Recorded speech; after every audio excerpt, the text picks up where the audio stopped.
What's going on, everybody? Welcome back to Rest TV. I'm Russell Lewis, and before we even get started, I owe you all an update and an apology.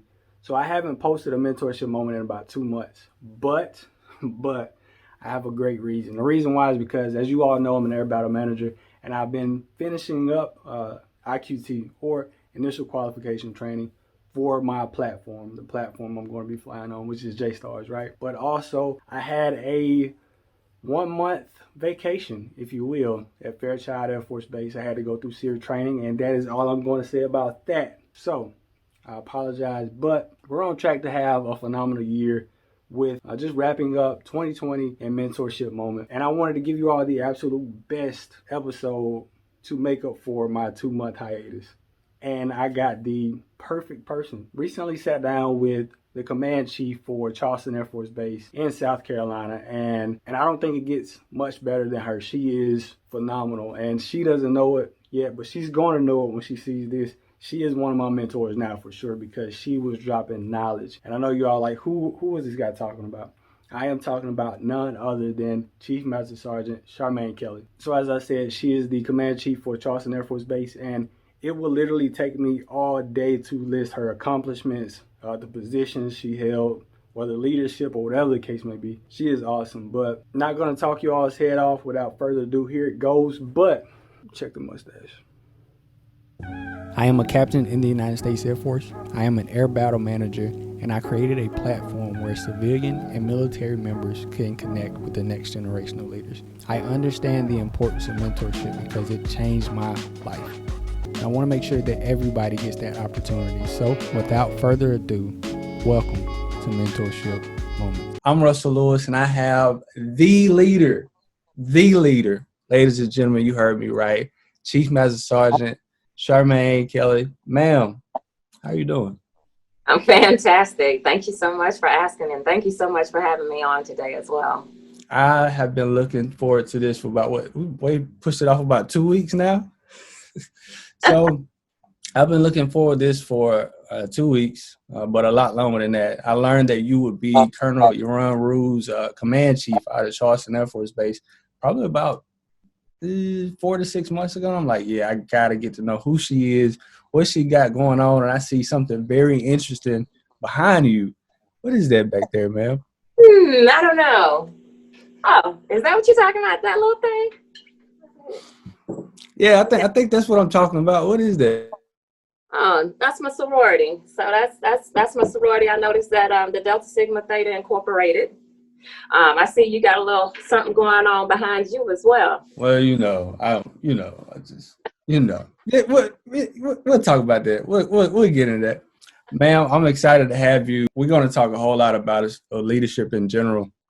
And just to kick it off, I've read your biography. I was blown away. I hope one day I can get on your level, because you have led at all levels of leadership. And the first question I want to ask you is, what is it like to be a command chief?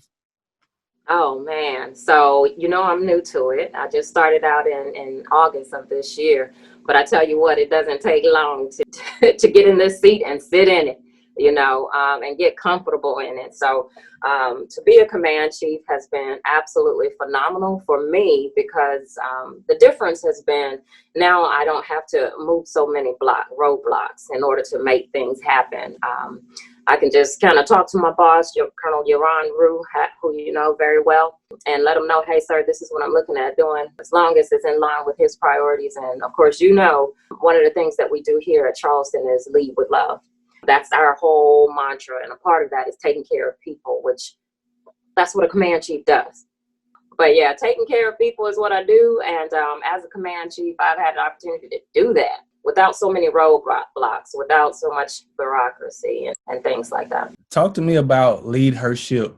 And especially right now, we have the first, not only African-American, but first female vice president in the history of our United States.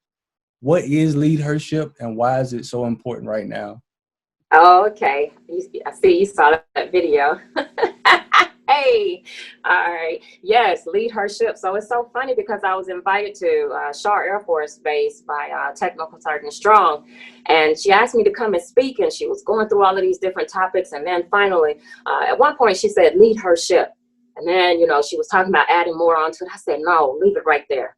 Because there was something that just kind of sat in my gut with that thing. And so I was sleeping at night. One of the things you want to do is put a notepad on the side of your bed and a pen. Because during the day, you have so much stuff that's going on in your head and so many people around you, and you're just talking and just hearing a lot of noise. But at nighttime, when you're quiet, I was just lying there, and then I was literally falling asleep. And I woke up.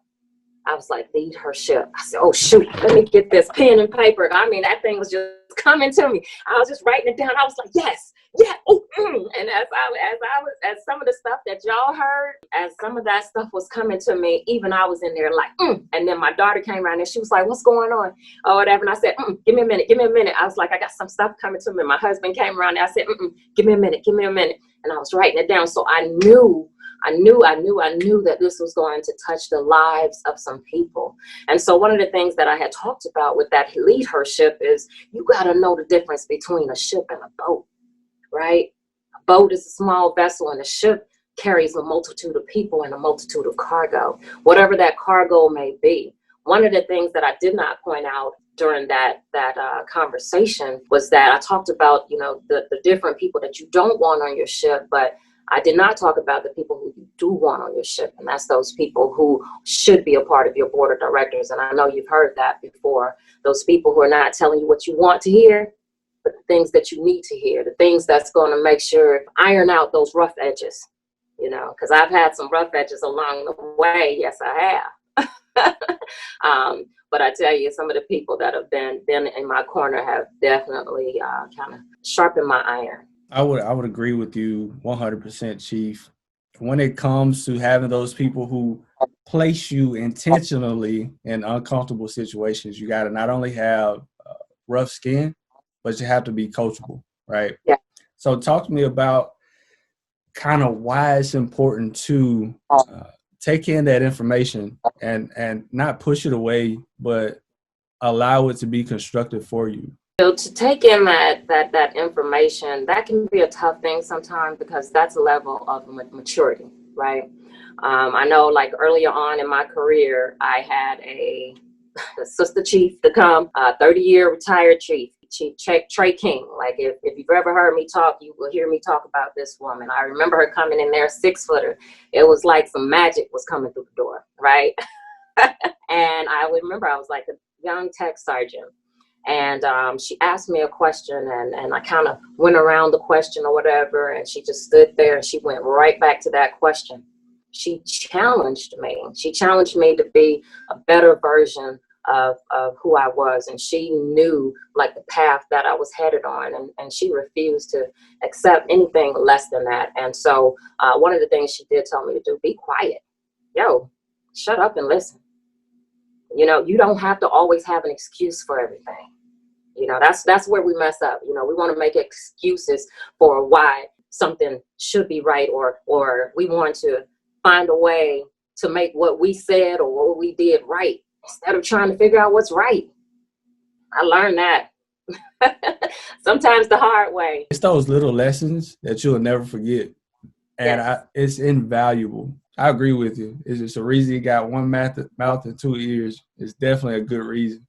One thing that stuck out to me, Chief, was you were a deployed first sergeant. Yes. And being a deployed first sergeant is a lot different from being in garrison a first sergeant. I was fortunate enough to deploy to Al Dafra Air Base, and we had a phenomenal first sergeant, CMSgt Brown. Now we'll give her a little shout out on here. I hope she's watching. But she did such a phenomenal job. I was so impressed with her. Not only was she able to do her job, or whenever any young officer needed mentorship, like she was right there at a moment's notice. Hey, this is what you need to do, kind of coaching us through the process. So talk to me about what it meant to be a deployed first sergeant. So let me ask you this. Shout out to CMSgt Sergeant Brown. Woo woo. Was she a full-time, like was her AFSC a first sergeant, or did she have another job and she was an additional duty first sergeant? No, she was full-time first sergeant. Okay. So she was the woman who I would lean on during that time period when I was an additional duty first sergeant. So there's a difference between an additional duty first sergeant and a diamond wearing first sergeant. So I don't want to take anything away from our teammates who's actually been through the school and actually have done this for 3 and 4 years. So I had an opportunity to do that for that 7 to 8 months while I was deployed. And I was the PERSCO team chief, and I was dual-hatted as the first sergeant because we didn't earn one. Did I know what I was walking into? Absolutely not, right? Because I hadn't been to the school. And so I grew up in a generation where a lot of times we didn't even know who the first sergeant was. Like if you asked me who the first sergeant was as an airman, I would be like, I have no clue. Times have changed. So while I was deployed, I wanted to be the first sergeant that I did not see previously. And there's a stigma that first sergeants are only around for bad things. You know, but that's not true. First sergeants take care of people holistically. That was the first time that I had to walk somebody through their fiance committing suicide. Had to get people home when their parents had passed away. That was the first time that I was actually, I mean, as a supervisor, you deal with that, but usually it's handed over to a first sergeant. But that was the first time I had to deal with that personally and walk them from start to finish, get them back home, check on them once they're home, and turn them over to their family. So that was a unique opportunity. And it gave me a chance to kind of see the Air Force in a different light. So I have an incredible appreciation for our first sergeants. Now, that prepped me to have a mindset to appreciate what our first sergeants are doing. Chief, that is amazing. And life is such a journey. You don't know why God is lining up certain things, certain opportunities for you until you're on the other side of that uncomfortable situation. And look at you now. You are killing it at Charleston Air Force Base, and we couldn't be more proud of you. You mentioned family. Yes. And I always ask anybody that comes on, well, first off, you have such an amazing and beautiful family. Congratulations to you. How do you make it work with this work-life balance situation, Chief? So I'll tell you, I didn't always make it work, right? I don't know how many times I was talking about I was going to a lawyer to try and call this thing off, right? But I was blessed enough to have a husband who was like, nah, God said you're my wife, right? You're not married to the Air Force. And that's what that, and for a while, you know, growing up through the ranks, I was married to the Air Force. I had become married to the Air Force. I think I had said before in another interview that, I have my doggone newborn son sitting under my desk in his car seat because I was just that married to the Air Force. I was younger. I was a senior airman.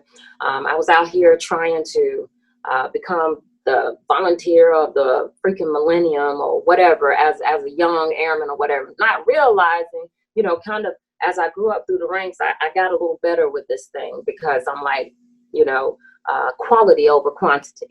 I wanted to be the best at my job. So yeah, I was out there volunteering, but I was also staying at work until 12 midnight and 1 o'clock in the morning because I didn't understand that balance. But once I almost lost my family, man, I had to go back to the drawing board because for a second I got to kind of see, hey man, this is lonely.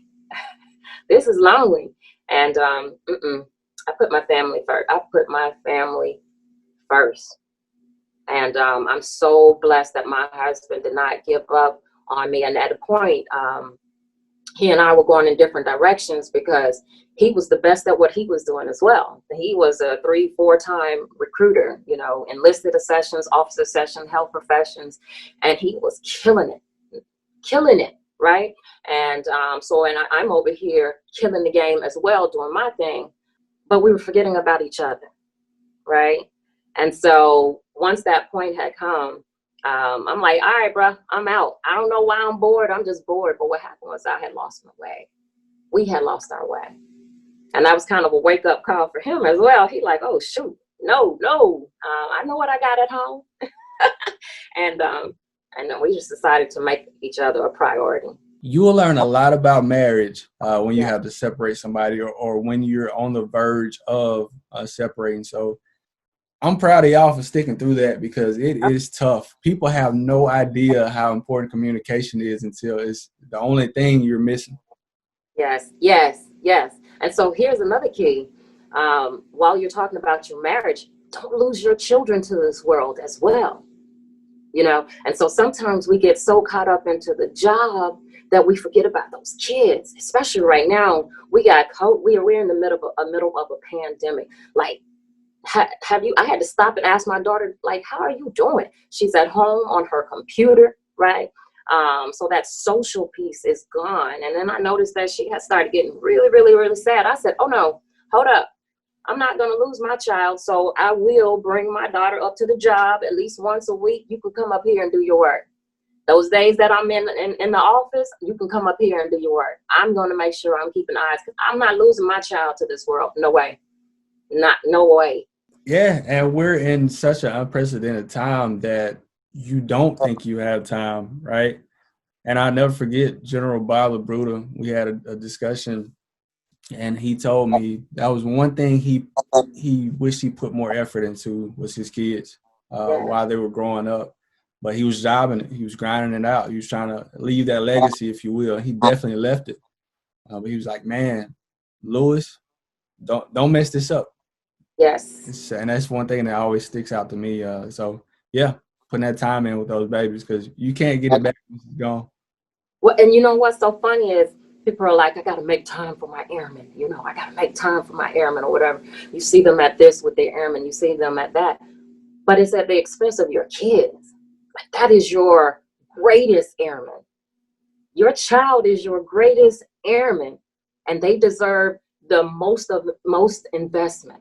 Like, they deserve your greatest investment because you never know. They could be that future General C.Q. Brown or that future Chief Master Sergeant Bass. You know what I'm saying? But you don't take time to invest in them because you're taking care of the people outside of your home. And that's fine and dandy because we have been charged to do that. But you got to find that balance. I'm telling you, when I retire, I want my husband on that front row and I want those kids on my front row. I don't want my front row empty. That's big facts. That's big facts. And I tell you this, I had a discussion with an amazing leader, Lieutenant General Clark, and he was like, man, work-life balance is awesome. But a lot of us, we need to get to work-life integration. I'm like, sir, what do you mean by that? Like, what does that mean? He was like, include your family in everything you do at work. If you got to give a speech, bring your kids in.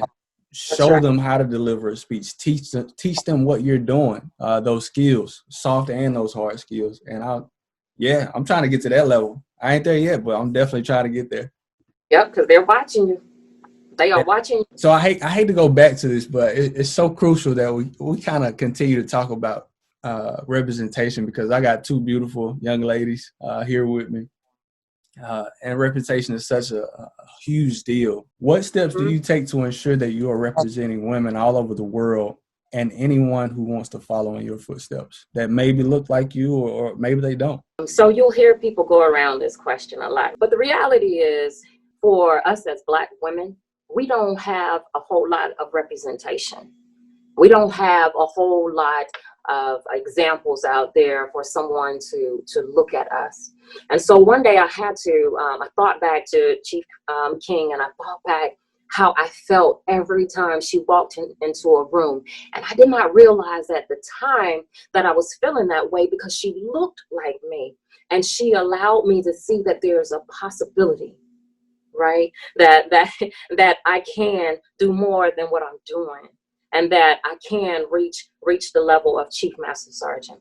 And so I thought about that, and I'm like, man, that is a huge responsibility. That's a huge responsibility. And so for me, I have to make sure that one, I'm setting the example that I need to set. And number two, I need to make sure that while I'm sitting in this seat, I represent and I don't do a disservice to it. What that means is I got to make sure that I'm educating myself. I need to make sure that I am the very best version of myself. Now, so you won't ever hear me say I need to make sure that I'm equal to or greater than or whatever. Nah, I need to make sure that I'm being the best version of myself to where someone wants to emulate me. And I'm not talking about just a Black woman. I'm talking about women, period. Because what I understand is that now, because I'm sitting in this seat, like, I give people hope. Like when I saw Chief Bass when they put that cover on her, and she gave like the brightest smile ever. When I say I was in the computer like, like a kid. I felt like a superhero had just happened.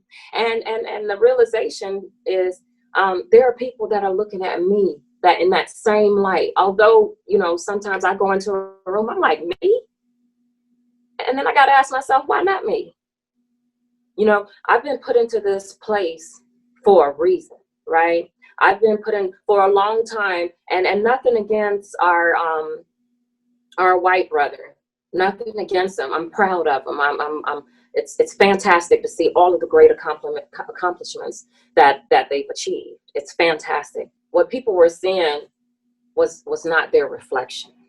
So a lot of times people did not realize that they can obtain that same level of excellence. And that is one of the reasons why I make sure that I go back into the community. For a long time, I worked at an inner city school, C.A. Johnson High School. And because I wanted those kids to see that they can do something greater than what their surroundings or the people around them were telling them. And as a matter of fact, I'm so proud that we have several of them. I was like, no, you're not stopping here. We're going to apply for an application. You will get into some of the same HBCUs that VP-elect Kamala Harris graduated from, Brittany Bonds, Ebony Gaston. Several of those people who came out of C.A. Johnson, a place that people told them that they cannot do more or be more.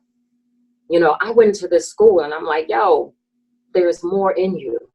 There's some greatness that's in. And at the time, I was just a tech sergeant. I just wanted them to be more. I wanted them to be not me. I wanted them to go further than me. I wanted them to be better. That's the goal. That is the goal. But we got to get out there and show our face. We can't be hiding. We got to show people, yo, you can do this. We're not in certain places that we need to be in, right?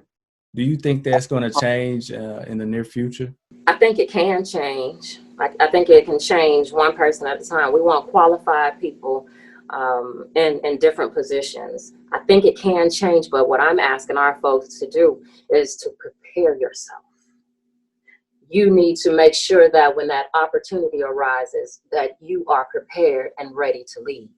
And what that means is you need to have your books. You need to put your face in the same face, in the same place that your white counterparts are putting their face.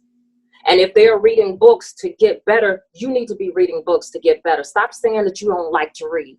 That's fine and dandy, you don't like to read. Guess what? There are ways around that. Turn on an audio book while you're in the gym or while you're walking or while you are in your car. You got time to watch other things on TV. It's not enough to say that you want to do better. You got to prepare yourself. One of the things I said in the leadership symposium is that your greatness is already there, and everything that you're destined for has already been lined up for you. Now it's your time to make sure that you are fully preparing yourself so that when the opportunity arises, you're ready. You are ready. Not that you're going to know everything, but you got to be willing to listen. You got to be willing to learn. You got to be willing to shut your mouth and sit your pride to the side. Because pride will mess you up, man. And another thing that you got to do as sisters, and when I say sisters, I'm talking about women in general, we got to be there for each other. We gotta find a way to build each other up. Like the first thing you hear a lot of people say when a female comes in the room, another female, oh, she thinks she's all that. Why can't you just say she's beautiful? Why can't you do that? Why can't you just get in the practice of, oh man, she thinks she's so smart. Why can't you say she is brilliant? Why can't you take the time? And, a lot of times I talk to people and I tell them, I'm like, yo, if you want to know how to be the best, ask the best how they got there. Watch the best. Stop hating on them because you're putting a blinder over all of the greatness and all the great things that they're doing. I almost forgot I was muted. I'm over here like, whoa, Lord. It's true. Chief, so I gotta, man, you're killing it. Now let me get my life back together. When it comes to, I think when it comes to reading, a lot of us, it's so easy to misinterpret what a senior leader is talking about when we say, hey, you need to read. When you are reading these books, and this is for the people watching this, when you are reading these books, don't just read. We want you to read, but I don't want you to just read. I want you to have a pen and paper, a highlighter. I want you to take notes, but I also want you to apply these lessons that you're learning. Yes. It's easy to read a book. Yeah, that's great. But how are you going out every day and applying one of those lessons, two of those lessons, and just build on them? That's when you see that phenomenal, I call it compound, the compounding of leadership interest. Because every day you get better and better. I'm sure you were not always where you are now. No, not by a long shot. And I'm gonna tell you, and I'll be honest with you, not until I had an opportunity to meet Chief Wright. He sat there. We were at dinner at my my wing commander had Chief Wright and then the chiefs over to his house when Chief Wright had visited, and he leaned back. That's a cool dude. Like, first of all, he was sitting there and he was sitting in his seat and he just looked at me and he was just like, I want you to read something for me. And I'll never forget that. What got you I got it right here. Yeah. What got you here won't get you there. This thing is legit. Powerful, right? And so when he said that to me, I went to the gym because, if Chief Wright speaks, you listen, right? And so, because that's one of those people on my board of directors and he doesn't even know it. And so I went to the gym, I turned on my little audio book, and I was listening to that thing, and another one of those gut punching moments as I was, hearing it or whatever. I was like, and then I went back to my car after I left the gym, and I started jotting down stuff or whatever, and I'm like, okay. And then the more and more I started listening to this, I've transitioned into opening a book, man. Like, I didn't grow up having to spend time reading. Colonel Robinson, he's our vice here, and he said someone had made mention to him, either learn by reading or learn by bleeding. And so, everything that we need to know is already written down. There's nothing new that's going on right now. Come on. There's nothing that's happening in this world that hasn't already happened before. And that's the same thing, and I don't mean to get religious or anything, but it's the same thing with me for the Bible. A lot of the things that we are going through, a lot of things that we are facing, the Bible has already talked about it, right? And has already showed us how to deal with it. I mean, just basic rules. Treat others how you like to be treated. Just different things like that, man. Oh, that gets me excited. And I tell you, Chief, I've been told, I don't know how true this is, but I've been told that the Bible is the #1 leadership book of all time. So if you want to learn some stuff, you just crack open that Bible for sure. I'm trying to tell you. I am trying to tell you nothing that's in the leadership books that's being written now is not already in the Bible. It's just a different spin on it. They just say it a different way, right? And so different things are written for different people so that they can get to their level of understanding. And that's what we got to do. We got to meet people where they are. And look, I hate to go back to representation, but when it comes to representing, this is why I feel like it's so important. I definitely want you to give me your opinion, right? Say in my class, for instance, when I was at Fairchild Air Force Base, doing whatever I was doing, I was the only me in the room. So if I show up late, it's going to be noted. If I show up and I'm not properly dressed, my uniform is not where it needs to be, my hair is not where it needs to be, Yep. All of these things will be misplaced and put on someone else that looks like me. So one piece of advice I always give whoever, I don't care what you look like, is would you want people to look at your sister or your brother like that if you coming in an hour late, or if you're doing these things? Because unconsciously people, they do that. Yes. Yeah. That's a thing, right? So here's the thing. If I walk around with a piece of my hair out of place, right? My piece of my hair has fallen down, and I'm the only Black woman in leadership at this table. That's what people will lean on. Like, oh man, this is what we got representing us. And I'm not even talking about people outside of us. When Black women see that I am not holding up the standards, and I'm the person that they feel like they should be emulating, one of two things is going to happen. Number one, someone's going to say, well, it's okay. You know, her hair is out of rags. She's the top enlisted member. Or number two, they're going to say, man, I'm so disappointed because I had greater expectations for her. So whenever I walk into the room, I got to come with it. I am going to take the time to look in the mirror and see if I am representing myself. One, representing Charmaine Kelley to the best of my ability, right? And Charmaine Kelley happens to be a Black woman. And so I need to make sure that I'm representing the Air Force. And I always say Charmaine Kelley first, because at the heart of who I am, that's who I am, right? The Air Force is the branch of service that I'm serving. Chief Master Sergeant happens to be the rank that I'm wearing, but I'm Charmaine Kelley. And so every time I come out of the house and misrepresent, I'm misrepresenting myself. I'm misrepresenting my family. And I'm not just talking about my hair, but I'm talking about any time that I choose not to be the best version of myself. I'm Nikki, right? Nikki is I grew up as Nikki, right? I'm just a better version of Nikki. Nikki can be something else. But that's the thing. Once I had gotten in the Air Force, I had some Black women along the way to let me know that Nikki needs to go back home. Don't forget who Nikki is. Grow on that. All of Nikki ways can't come to the Air Force. Not that we're trying to not be who we are, but because you have to grow, you have to mature. At some point, you cannot hold on to oh, well, that's just who I am. That's just who I am. No, that's not okay. That's who you were, and it is okay to be better. Period.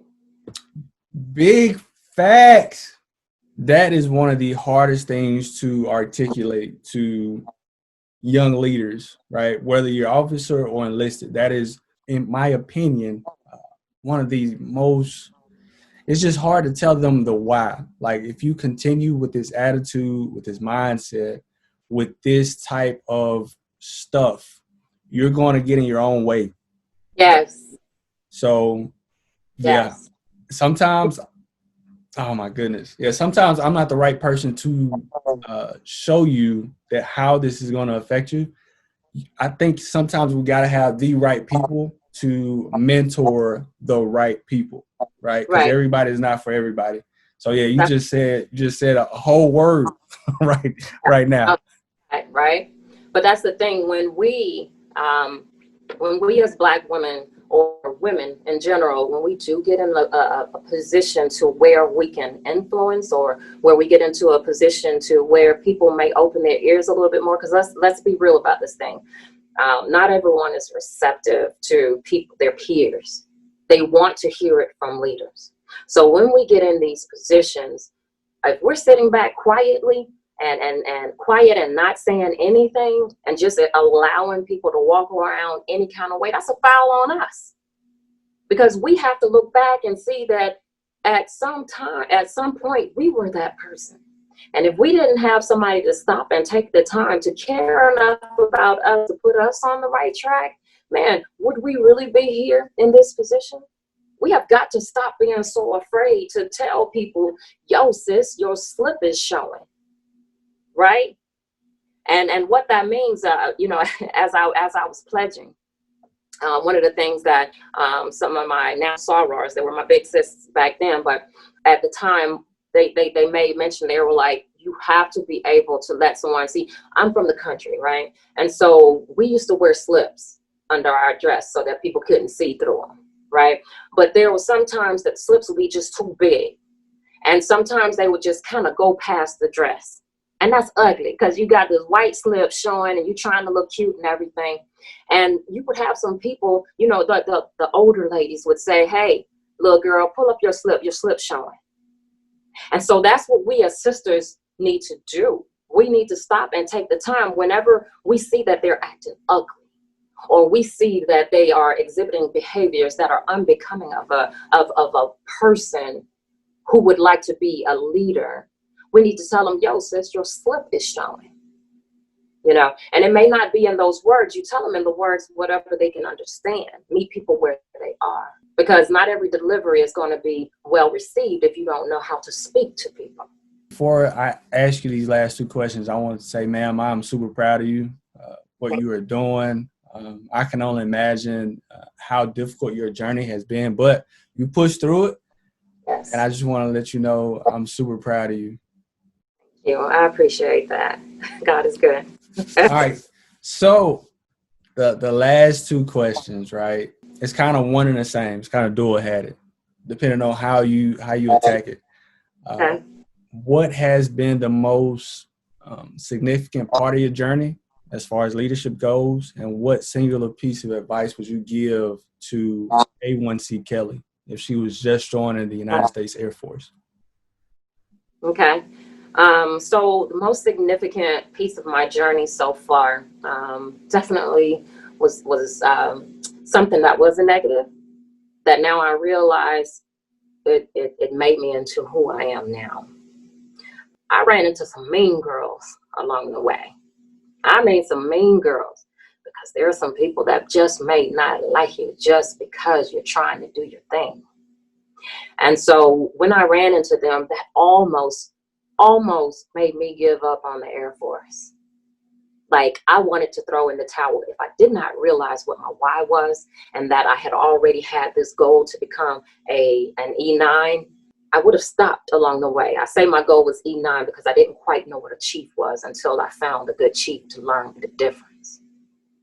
And so I needed those mean girls in my life. I needed that because I had some rough edges that I needed to kind of get smooth, so that now that I'm sitting in this seat as a command chief, when people try and come for me the wrong way or sideways, I can sit back like this.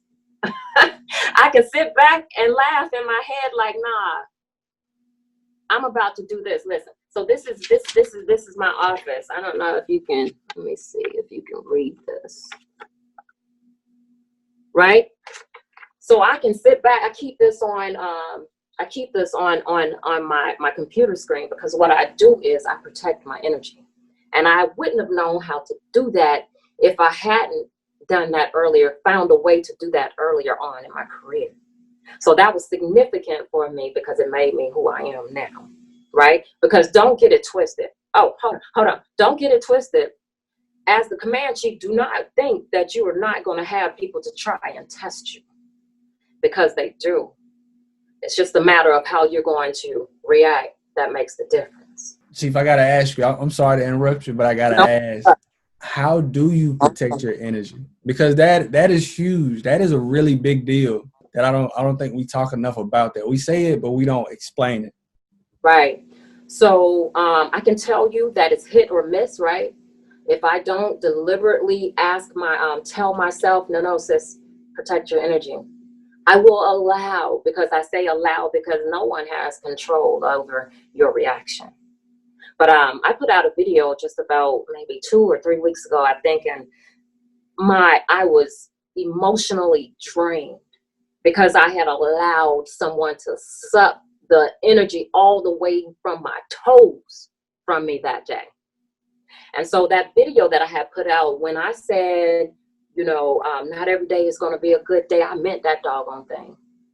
But that day was not a good day because I allowed that to take control over me instead of me sitting back in that chair like, no, we're not about to do this. Right? Now, when that same thing happened a couple weeks later, I was able to sit back and say, I'm not going to do that. And so remember when I talked about people being on your board of directors, Anthony Brinkley, he put out a video just a few days later, right? And he was like, some of y'all are giving oxygen to people that will never sit at your table. When he said that, and that just so happened to be a couple of days later, he was like, y'all got to protect your energy. I was like, man, Lord, come through. Come through. He's another member on my board of directors, doesn't even realize it. And I just wrote that thing down. And so when somebody try to come again, you know, because I know that what we go through is, it's not that, I ain't even gonna allow that person. I'm not even gonna give that person that much credit. I'm not even gonna give that person my time nor my energy, because at the end of the day, it's not worth it. And I can't allow anything to stop me from doing what I'm supposed to be doing here, which is to take care of my people, take care of Colonel Rue, take care of these airmen, so that at night I can go to sleep and feel good about it. I can't be tossing and turning because I didn't allow somebody to get up in my spirit. So that's how you protect your energy. You make a deliberate effort to remind yourself. Remind yourself, is this worth it? Is the juice worth the squeeze? And if not, keep it moving and find something else to drink. Period. Chief, so yeah, that last question, if you could talk to a brand new airman, yes, what would it be? Like, how would you impact their lives? What advice would you give to them before they even get deep off into this Air Force journey?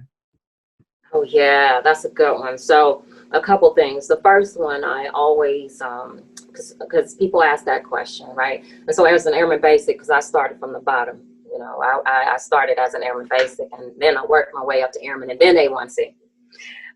But as an Airman Basic, I would have reminded myself or told myself, Charmaine, some hard times are going to come. You're going to be promoted quickly, right? I would have told myself this. But what I would have said is, don't allow that to get to your head and you become that rank. Because at some point throughout my career, I had become that rank. I had become Sergeant Kelley and forgot that I was freaking Charmaine. And what that did, and it was only like a 2-year period, but during that 2 years, I had an effect on the people's lives who I was placed to take care of, and I didn't do that. So what I did was I took care of their career, and I wasn't thinking about their professional side. I never treated them poorly, but their personal side. I never treated them poorly, but I never took the time to ask them, like, yo, how are you doing? I don't know their spouse's name. I don't know their children's name. I couldn't tell you when they were having a bad day. All I wanted to do was make sure that they were the airmen of the millennium. We got to get away from that, because not everybody is inspired by that. Not everyone is motivated by that. And for all of those people, I'm sorry that I was not the supervisor that I should have been. But that's where those senior NCOs come in. Those senior NCOs' job is to make sure that they're taking care of those NCOs and training them how to be leaders. You're not born with a manual on how to be an Air Force leader. You're not, right? So that's the first piece of that. I would tell Airman Basic Charmaine Kelley, do not forget that you are Charmaine Kelley. You are a person first, because when you're a person first, you'll see that other person as a person and not a uniform. That's real deal. I don't even think I caught all the nuggets you thrown out, the gems you thrown out, Chief. So man, you've been throwing them. And definitely, and when you talked about this book, I think this book was I think it was a pivot point for me, right? Yeah. That and emotional intelligence. Yes. When I read both of those, it was just like, man. Oh, and one more. Oh my God. Leadership is self-deception. Yes. Man, leadership is self-deception. Like, I think those three for me was like the turning point of just life in general. Right. And I like and that book is phenomenal, right? I think it could add or self-destruction. Just simply by what I was talking about, by forgetting who you are. All right, everybody. So you have heard from the Command Chief, Charleston Air Force Base, Chief Master Sergeant Charmaine Kelley. Chief, I just want to say thank you. You have been, it was definitely worth the wait. I can say that. I've learned just this hour-long conversation, I've learned more. And I can't say the last 2 weeks because Fairchild was some good training, but it was a good conversation. I appreciate you for taking time out and mentoring us, Chief. Yes, thank you so much for this opportunity. Every time I get an opportunity to do this, like initially when I had been invited to do an interview, you know, it was exciting for me because I've never been on that level to where people were wanting to interview me. So it was exciting for me. Now it's purposeful for me. Now it's so different. It has a different meaning. So I thank you for allowing me to be able to share my thoughts with people. And if it can make a difference to people's lives, I'm all for it. Thank you for this opportunity.